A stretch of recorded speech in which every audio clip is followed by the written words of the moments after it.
At a theme park called Medieval World in Los Angeles, employee Jamal is sent to clean up the ditch after having talked back to his boss. He and his coworker can't help interrupting their duties to play around with swords, wishing they could instead work for Castle World, the superior rival park that will open soon. Suddenly Jamal notices there's a gold medallion in the ditch and guesses it must be worth a lot.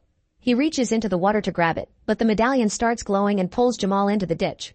When he resurfaces, he finds himself in an unfamiliar lake and swims to the shore to meet a drunk man called Nolt. Noticing the man's clothes in the area he's standing in, Jamal assumes he's accidentally reached Castle World. At that moment Nolt falls unconscious and Jamal checks on him only to notice he isn't breathing. His cries for help aren't heard so he gets ready for CPR. However, Nolt's breath smells so bad that Jamal opts for using breath spray instead. This causes Nolt to immediately wake up and claim Jamal saved his life. Then Nolt takes Jamal to his camp, but Jamal is disgusted by these living conditions and calls Nolt's food roadkill. When Nolt explains that people hate him for failing the queen, Jamal doesn't take him seriously and gives him $2 before leaving, but Nolt throws the bills in the fire. Afterward, Jamal crosses the woods to find the freeway, only to end up on an old farm and almost gets run over by Sir Percival and his men on horseback. He moves out of the way just in time and then tries to go after the knights to call them out, only to discover a huge fortress. Assuming this is Castle World, Jamal tries to enter, only to be stopped by the guards demanding to know who he is. Jamal explains he's from Florence and Normandy, referring to the famous intersection in LA, but the guards mistake him for a messenger from the area called Normandy and let him pass, saying the king has been waiting for him. Once inside, Jamal sees a huge smelly market and a puppet show about the legend of the Black Knight. Then he gets distracted when he sees Victoria, the princess chambermaid. Jamal tries hitting on her but she doesn't understand his modern slang, although when he asks for paper and her number she's impressed that he can read and write. At that moment, Percival arrives and touches all the women inappropriately, including Victoria. Jamal recognizes him as the guy who almost ran him over and calls him out for harassing women, causing Percival to pull out his sword with a threat. Jamal still thinks this is part of the act and doesn't take him seriously, but before things can escalate, the Chamberlain Philip arrives to take Jamal to see the king. Jamal is then taken to the throne room, where he meets King Leo and Princess Regina. Leo wants to know when the Duke of Normandy will be coming to marry Regina, and thinking he's supposed to improv for the stage, Jamal answers Tuesday. Regina isn't happy because it's an arranged marriage, but Leo is pleased and promises a ride back to town after Jamal rests. Afterward, Philip gives Jamal a tour of the castle, and Jamal stops by the bathroom to relieve himself. However, this is a medieval-style privy and he finds it disgusting, so he can't do it. Suddenly Jamal notices a lot of people rushing outside and Philip explains they're going to watch the execution of the rebellion leader. Thinking it'll be a show, Jamal joins the crowd and watches the execution, grabbing the head when it falls because he's impressed by the realistic prop. However, he soon realizes it's a real head and he passes out. Moments later, Jamal wakes up in his room while Victoria takes care of him. Jamal starts panicking because he saw a real execution, and his mood gets worse when Victoria says it's the year 1328, meaning he must accept he's traveled back in time and it's all real. Suddenly Victoria begins undoing her dress and Jamal thinks they're about to get frisky, but she's only taking out her medallion to show him it matches his.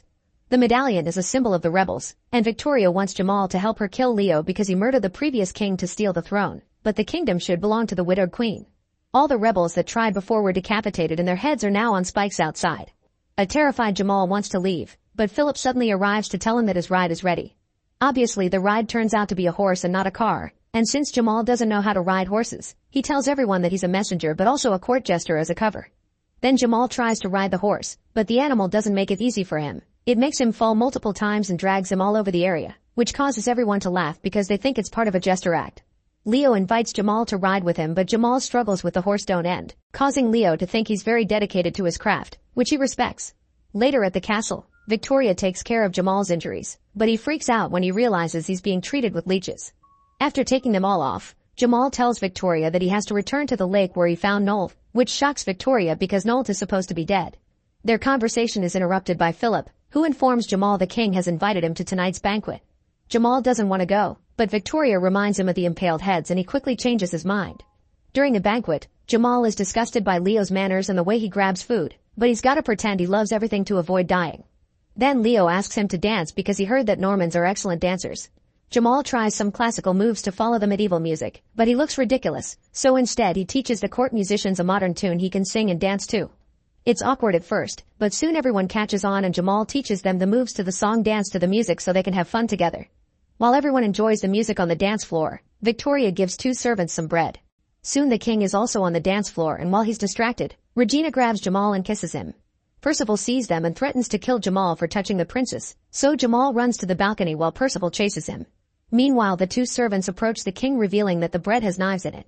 When they are about to stab Leo, Jamal uses some drapes to jump from the balcony and accidentally kicks the king out of the way, preventing the two assassins from stabbing him. The guards immediately arrest the servants, and then Leo scolds Percival for failing to protect him while considering Jamal a hero. In fact, Leo appoints Jamal as a lord in charge of his security, even rewarding him with 60 hectares of land and all the women he wants.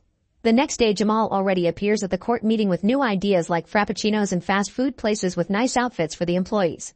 Afterward, he plays chess with Percival, who says sometimes the queen must be sacrificed for the good of the kingdom, which is very suspicious. Later, Jamal is called for a matter of security. A man has been caught stealing a turnip from the castle garden for his starving family. Leo asks him to execute the man and Jamal laughs until he realizes he's serious. To keep up his cover, Jamal yells at the thief and takes him away to be killed, but when they're out of sight, he gives the guy a bunch of coins and lets him go. In the evening, the king sends a naked Victoria to Jamal's room as part of his reward for saving him. Jamal admits he asked for her, but only so they could talk in private. He starts making noises to pretend they're doing the dirty while telling Victoria that he plans to leave the castle before the real messenger shows up. Victoria wants him to aid the rebels now that he has more access to the king, but Jamal says that he's not the right man for that. A frustrated Victoria leaves the room, not wanting to speak to him ever again. Then the guards outside congratulate Jamal for being such an amazing lover. Later that night, a woman enters Jamal's room and gets in bed with him, so Jamal gladly gets frisky with her, thinking she's Victoria. The next morning, the real messenger from Normandy arrives and reveals the truth. Leo and Percival furiously storm into Jamal's room, only to discover he's in bed with Regina. The messenger also sees this and informs Leo that the Duke won't be interested in marrying Regina now that she's no longer chaste. Jamal is immediately put in a cage to wait for his execution in the dungeon, where he finds the two servant assassins from the banquet. They tell Jamal that they used to be angry with him for ruining their assassination attempt, but now they think Jamal is a genius for ruining Leo's deal with Normandy, which makes the king weaker. They also share the legend of the Black Knight, a great warrior who refused to sell his loyalty to kings because he was only devoted to justice. Once a dragon swallowed him, but he cut his way out of the beast's belly and gained the ability to breathe fire. Sometime later, Jamal is brought out to be executed, so he claims to be a great sorcerer in a desperate attempt to save his life. He tries to scare the crow with fire from a lighter, but nobody is impressed because they already know fire. As they put Jamal's head on the chopping block, the executioner suddenly starts choking on an apple, making the villagers think that Jamal cast a death spell on him. Playing along, Jamal performs the Heimlich maneuver on the executioner until he spits out the fruit, saying he saved him with magic. Everyone is terrified, so Jamal next claims that he can make the sun fall from the sky. At that moment, a flaming arrow hits the king's tent and everyone panics, but Percival calls him out on his lie and sends the guards after him. A mysterious person outside keeps shooting flaming arrows and causes utter chaos, which gives Victoria the opportunity to sneak around and take Jamal plus the two assassins away on a cart. Unfortunately, Jamal falls off the cart when the horse starts running and Percival orders a guard to shut the gate, but Jamal knocks the guard down and escapes just in time. The castle guards shoot arrows at him, but suddenly the mysterious archer arrives. It's Nolt, who takes Jamal away on his horse. The duo makes it to the rebels' camp and Nolt informs Jamal he helped him to pay him back for saving his life, so now he can leave without debt. Victoria sees him and asks him to stay because he used to be the best knight in England, but Nolt still feels guilty for failing the previous king and leaves. Then Jamal offers Victoria to come with him to modern times where women are treated better, but she refuses to leave her people. Jamal goes back to the lake alone and hesitates to jump. Meanwhile, Nolt goes back to his own camp, only to be ambushed by Percival's men. They start harassing Nolt and throw his flask on a pile of dung, but when Nolt is about to pick it up, Jamal arrives to stop him. Then he starts fighting the men using modern boxing techniques and some silly moves, managing to knock down two of them. However, the men quickly recover and overpower Jamal together to beat him up. Seeing a friend in need, Nolt finally comes through and immediately defeats the men, even pushing one of their faces into the dung. After Jamal teaches Nolt to high-five, they return to the rebel camp, only to discover that Percival's men have already destroyed it and taken Victoria with them. Jamal asks the rebels to help him rescue her, but only Nolt volunteers because everyone else has lost hope in the cause. Suddenly a woman speaks up. It's the queen, who is glad to see Nolt is alive and doesn't blame him for what happened. Jamal convinces the queen to give an inspiring speech to the rebels. However, she only has depressed words to share, so Jamal takes over. He steals a bunch of lines from many famous modern speeches and convinces the rebels it's time to fight and get their kingdom back. Then a training montage ensues and Jamal teaches them how to fight using techniques from sports like American football and pro wrestling while Nolt teaches them how to use a sword. When the rebels are ready, they make a plan to storm the castle, and Jamal gifts Noddle his rubber shoes for easier movement. In return, Nolt gives Jamal a knight's armor, which Jamal spends the night customizing. The next day, the rebels attack the castle, but they're shocked to find the gates open and no guard in sight. It turns out this is a trap, and soon Percival has his soldiers surround the rebels to start a fight. Chaos takes over the fortress as both sides cross swords and shoot their bows, causing countless deaths for both teams. Suddenly Percival's knights run away in fear when they see the Black Knight arrive, shooting fire from his helmet to intimidate the enemy. However, the knight soon falls from his horse and reveals to be Jamal wearing the custom armor. Percival immediately tries to kill him, but Nolt cuts in to save him, and a duel between the knights ensues. While Percival and Nolt continue their sword fight, Jamal helps the rebels fight the soldiers using the techniques they learned during training. Their teamwork is flawless and soon they're turning the battle in their favor. Percival notices his men are losing and retreats to the top of the castle walls, where he finds Leo begging for help. However, Percival is tired of him and throws him to the ditch. Meanwhile, Nolt and Jamal continue to knock down soldiers, and Nolt even uses the silly techniques he learned from Jamal. Suddenly Percival shoots an arrow that hits Nolt in the chest, making him fall. Feeling defeated, Nolt gives Jamal his sword. A furious Jamal rushes to the top of the castle walls, only to discover Percival is now holding Victoria hostage. Jamal slowly lowers his sword, but Victoria refuses to let him lose and frees herself from Percival's hold, getting a cut on her neck in the process. Then Percival fights Jamal and easily disarms him, but Jamal tackles him down, almost falling in the way. Luckily he manages to recover and retrieve his sword to start beating Percival up using techniques taken from baseball and golf.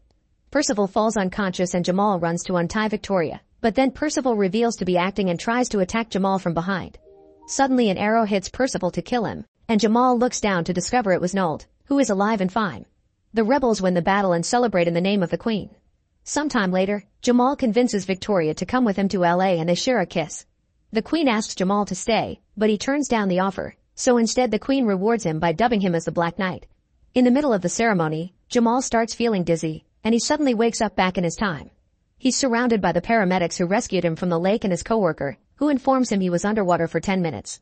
Now Jamal thinks it was all a dream. His coworker also wants to use the accident to sue the company for some money, but Jamal sees no honor in it. Instead, he offers his boss some ideas to beat the competition. 6 weeks later, the medieval world park is thriving with customers thanks to Jamal's ideas, and his boss is very grateful.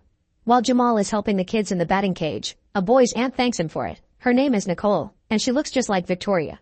Both Jamal and Nicole think the other looks very familiar and feel a connection, so they agree to have lunch together sometime. As Nicole and her nephew leave the park, Jamal realizes that he never got her number, so he runs after her only to end up falling in the ditch again. When he gets up, Jamal finds himself inside an ancient Roman Colosseum with thousands of cheering spectators, so he has to start running away from the vicious lions.